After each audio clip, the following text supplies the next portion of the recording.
మాలిని ఇంట్లో నుండి బయటకు వెళ్తూ ఉంటుంది. అది చూసిన అరవింద్ అయితే, "మాలిని ఎక్కడికి వెళ్తున్నావు ఈ టైంలో" అని చెప్పేసి అయితే అడుగుతూ ఉంటాడు. ఆ మాటలు వినగానే అక్కడ ఉన్న మాలిని అయితే, "నా చెల్లి మల్లీని వెతకడానికి నేను బయటకు వెళ్తున్నాను" అని చెప్పేసి అయితే అంటూ ఉంటుంది. ఆ మాటలు వినగానే అక్కడ ఉన్న అరవింద్ అయితే ఒక్కసారిగా షాక్ అయిపోయి, "అదేంటి ఈ టైంలో వెళ్తున్నావా? అది ఎక్కడ ఉందో తెలియని మల్లీ కోసం ఈ టైంలో వెతకడానికి వెళ్తున్నావా? నువ్వు వెళ్ళడానికి వీలు లేదు" అని చెప్పేసి అయితే అరవింద్ మాలినిని ఆపేస్తూ ఉంటాడు. ఇంతలో అక్కడ ఉన్న మాలిని మాత్రం, "నన్ను వదులు అరవింద్, నేను మా చెల్లిని ఎళ్లి వెతకాలి" అని చెప్పేసి అయితే అంటూ ఉంటుంది. ఆ మాటలు వినగానే అక్కడ ఉన్న అరవింద్ అయితే, "నువ్వు వెతకొచ్చు కానీ ఈ టైంలో కాదు" అని చెప్పేసి అయితే అంటూ ఉంటాడు.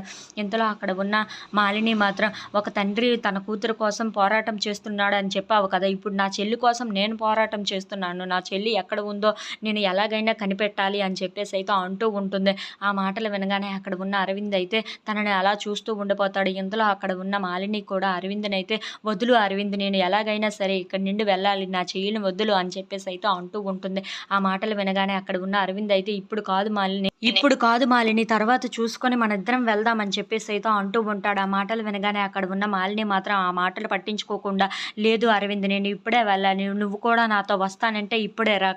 కానీ నేనైతే ఇప్పుడు ఇక్కడ ఉండలేను. నా చెల్లిని నేను ఎలాగైనా వెతికి నా చెల్లి ఎక్కడ ఉందో నేను తెలుసుకోవాలి. తన బిడ్డ ఎలా ఉందో నేను తెలుసుకోవాలి" అని చెప్పేసి అయితే అంటూ ఉంటుంది. ఆ మాటలు వినగానే అక్కడ ఉన్న అరవింద్ అయితే, "సరే పద, మనిద్దరం కూడా వెళ్లి వెతుకుదాం" అని చెప్పేసి అయితే వెతుకుదానికి వెళ్తూ ఉంటారు. If you like this video, please like, share and subscribe friends.